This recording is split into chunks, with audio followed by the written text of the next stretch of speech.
Cierre de escuelas por el COVID-19, injustificado técnicamente. Reducción en la inversión en educación primaria y secundaria. Una creciente pobreza que golpea a la niñez. Y más datos e información nada despreciable a continuación. El análisis del logro educativo evidencia que en el 2018 menos del 60% de las personas entre los 18 y los 22 años habían aprobado la secundaria.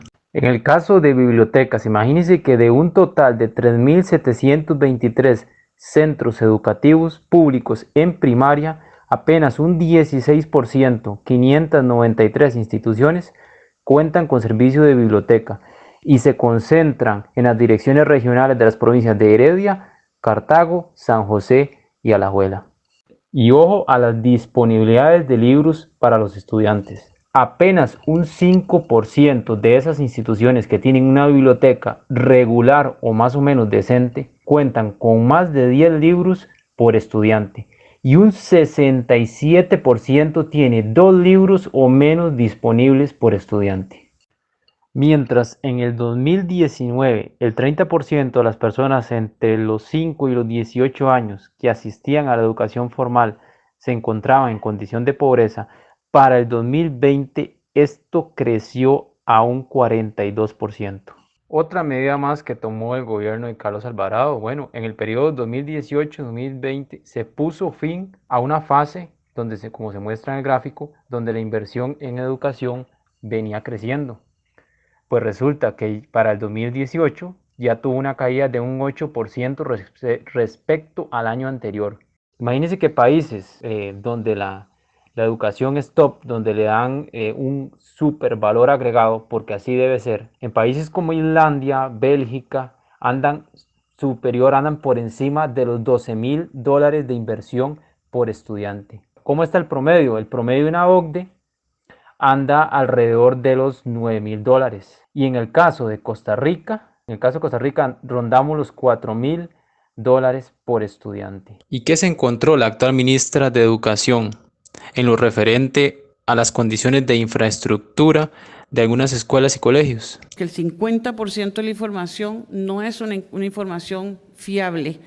No hay un inventario de centros educativos que me diga a mí cuáles tienen conectividad, cuáles tienen equipamiento, cuáles tienen capacidad para almacenamiento de alimentos, para que los directores regionales me ayuden a determinar aquellas instituciones que están con un cortocircuito. Me refiero a un cortocircuito en general, porque no es solo un problema de infraestructura, hay otras problemáticas. Y las contradicciones. Bueno, mientras algunas escuelas, por ejemplo esta de Limoncito en Cotobruz, aún contaban con excusado de hueco, este señor Edgar Moral, entonces ministro de Educación, proponía servicios neutrales, oiga bien, servicios neutrales para combatir el bullying. Ideas completamente absurdas cuando en ese entonces y muy probablemente actualmente muchas de estas escuelas cuentan con infraestructura y con situaciones deplorables. En este gráfico se muestra la incidencia relativa de casos de COVID-19 en el que compara a las personas menores de edad respecto a las personas adultas. Entonces, en este estudio plantearon una hipótesis de acuerdo a la época en que inicia clases y la época de cierre, como se muestra ahí en el gráfico. Y lograron determinar que dice que ese índice era de 0,28 en el momento en que se da el cierre escolar, por ahí de mayo. Dice que en las 4 semanas subsiguientes, en vez de reducirse ese índice, es decir, de reducirse los contagios de COVID-19, aumenta hasta llegar a 0,36 en las semanas del 22 de junio. Este resultado, indican, da pie para rechazar la hipótesis de que cerrando las escuelas se reducía el contagio de COVID-19. Es decir, no hubo ninguna implicación, no hubo ninguna reducción de casos de menores con el hecho de haber cerrado las escuelas. Bueno, resulta que en países donde adoptan sus políticas basadas en evidencia, procedieron a reabrir la educación presencial pocos meses después de iniciada la pandemia. Países como Alemania, Dinamarca y Nueva Zelanda destacan como los países que menor tiempo cerraron las aulas, con alrededor de 20 días. Ese no fue el caso de Costa Rica. Datos de 31 países de la Organización para la Cooperación del Desarrollo Económico, la OECD, informan que nuestro país, con 175 días en el 2020, fue el de más tiempo perdido de educación presencial, seguido por Colombia con 153 días. Y el famoso tema también de la brecha digital, de los problemas de acceso a dispositivos y a Internet. En mayo del 2020, 535.000. En julio de ese mismo año bajó un poco a 375.000. Sin embargo, para marzo del año pasado rondó los 426.000. Es decir, estábamos en plena pandemia, mandaron los estudiantes para sus hogares bajo estas condiciones donde muchos ni tan siquiera tenían acceso, ya fuese a un celular, a una computadora, o la conexión a internet era pésima.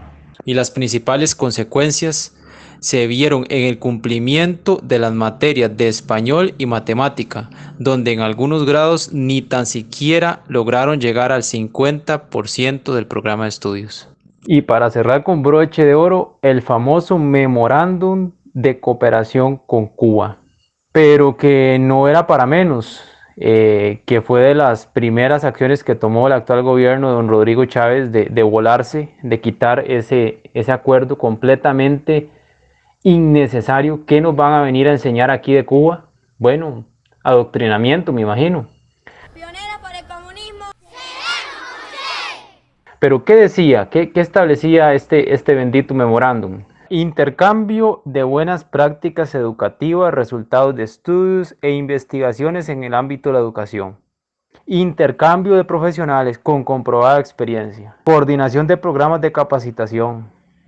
Y cualquier otro tipo de cooperación en el ámbito de la educación. Todos estos problemas que se han venido arrastrando por décadas, pero que estos dos últimos gobiernos potenciaron esos problemas con sus indecisiones y sus malas políticas públicas, vienen a transmitirse, vienen a generar un impacto directo a mediano y largo plazo en toda la población costarricense, si no se toman medidas a tiempo, porque estamos cayendo en un agotamiento del bono demográfico. ¿Y qué es un bono demográfico? Es cuando la población económicamente activa de un país es mayor que la población dependiente, es decir, de la población adulta mayor que recibe su pensión, etc. En el caso de Costa Rica, la reducción en las tasas de fecundidad generó una disminución en la población menor de 18 años, la cual pasó de un 38% a un 26% en el periodo del 2000 al 2020, mientras que la población con 60 años o más pasó de representar un 7,6% a un 13% y seguirá en aumento como se muestra en el gráfico. La educación primaria y secundaria es fundamental para el desarrollo de la sociedad. Se ha vivido por décadas un contraste. Escuelas y colegios cayéndose a pedazos, educadores enseñando a niños en escuelas en condiciones deplorables, con bajos salarios y no recibiendo los pagos muchas veces a tiempo. Por otro lado, un sistema de universidades públicas donde un sector se llena los bolsillos con salarios y pensiones de lujo a costa del dinero que todos pagamos con los impuestos. Definitivamente, el balance se ha perdido. El desarrollo de la niñez y la adolescencia es primero. En esas edades somos un libro abierto que absorbe el conocimiento y los valores que son el pilar para formar un ciudadano recto, honesto, social y económicamente productivo. Necesitamos costarricenses que logren desarrollar su potencial, sus habilidades, que sean críticos, respetuosos, que sean patriotas, porque los niños de hoy sostendrán la Costa Rica de mañana.